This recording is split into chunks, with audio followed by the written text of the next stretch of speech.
বৃষ্টির রাতে বাড়িতে বানানো হলো কাঁচা লঙ্কা দিয়ে মুরগির মাংসের ঝোল। আর সাথে ছিল গরম ভাত। শুরু হলেই একটু চটপটা খেতে আমাদের ভালো লাগে।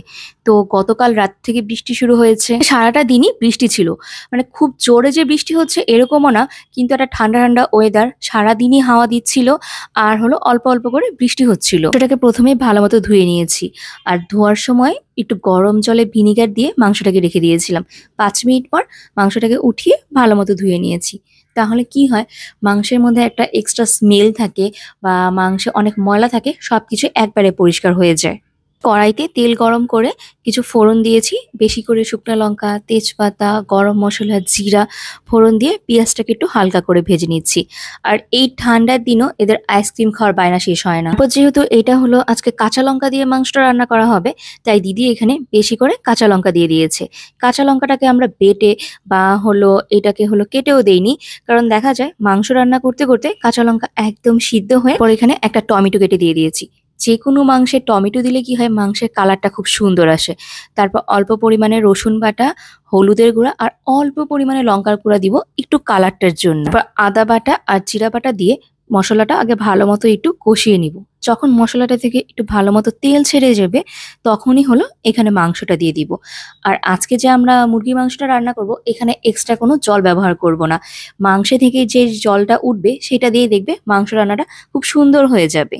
সকাল থেকে বাড়িতে ফোন দিচ্ছিলাম, বাট মা বাবা কেউই ফোন ধরছিল না। আমি তো সবসময় হোয়াটসঅ্যাপে মা বাবাকে ফোন দিয়ে থাকি। তো দেখি যখন অনেকক্ষণ ধরে ফোন দিচ্ছি, সারাটা দিন কেটে গেল, সন্ধ্যার পরেও দেখি কেউ ফোন ধরছিল না বা ফোন লাগছিলই না। খুব টেনশনও হচ্ছিল। তো আশেপাশে যাদের আমার কাছে হলো মেসেঞ্জারের নাম্বার ছিল, তাদেরকেও আমি একবার করে ফোন দিচ্ছিলাম, বাট কারোর ফোনেই ফোন লাগছিল না। পরে আমি মাকে হলো ডাইরেক্ট নাম্বারে ফোন দিই। তারপর জানতে পারলাম যে ময়মনসিংহে নাকি সেই ঝড় হচ্ছে।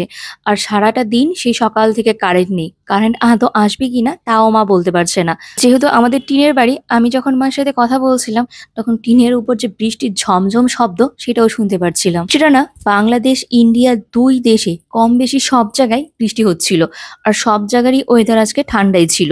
তো এই তো মাংসটা মোটামুটি আমাদের কষানো হয়ে যাচ্ছে, আর এদিকে আমি ভাতটাও বসিয়ে দিচ্ছি। আজকে গরম ভাত দিয়ে সবার হলো মুরগির মাংসের ঝোলটা খাওয়ার ইচ্ছা হয়েছে। সাথে যখন কথা বলছিলাম, মা আবার বলল যে আজকে মা খিচুড়ি রান্না করেছে। আমাদের বাড়িতে সবসময় বৃষ্টি হলে খিচুড়ি, বেগুন ভাজা, ডিম ভুনা বা হলো মাংস এগুলোই বেশি হতো। আর আমরা সবাই ওইটা খেতেই বেশি ভালোবাসতাম। এমনও দেখা যেত যে মা সকালবেলা খিচুড়ি রান্না করতো, আমরা সারাদিন মানে রাত পর্যন্ত সেই খিচুড়ি খেতাম। কথা শুনে আমার মার হাতের খিচুড়ি খেতেও খুব ইচ্ছা করছিল। আর মার হাতের ঝরঝরা খিচুড়িটা আমার বরাবরই খুব পছন্দ।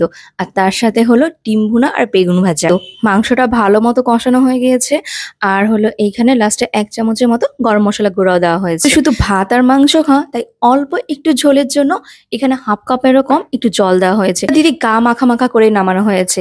আর দেখবে এই কাঁচা লঙ্কা দিয়ে মুরগি মাংস খেতে কিন্তু খুব ভালো লাগে। আবার কাঁচা লঙ্কা বাটা দিয়ে দেশি মুরগির পাতলা ঝোল খেতেও খুব ভালো লাগে। সাথে যদি এরকম গরম গরম ভাত থাকে তাহলে তো আর কোনো কথাই নেই। তো চারিদিকেই বৃষ্টি হচ্ছে, আর এই বৃষ্টির সময় দেখবে বেশিরভাগ মানুষের বাড়িতেই খিচুড়ি, বেগুন ভাজা বা ডিম ভাজা বা ভাতের সাথে খাসির মাংসের পাতলা ঝোল বা হলো গরম ভাতের সাথে এরকম মুরগির মাংসের লঙ্কা ছেঁড়া ঝোল, এগুলো কিছু খেতেই কিন্তু সবাই ভালোবাসে। যে দিদি যেভাবে লঙ্কা ছেঁড়া মুরগির মাংসের ঝোলটা রান্না করেছিল, সেটা খেতে এক কথায় ফাটাফাটি হয়েছিল। মানে এর সাথে আর অন্য কিচ্ছু লাগবে না, এইটা দিয়েই একজনের 1 থালা ভাত শেষ হয়ে যাবে। আমাদের বাড়ির সবারই এই মাংসের ঝোলটা দিয়ে ভাতটা খুব ভালো লেগেছে।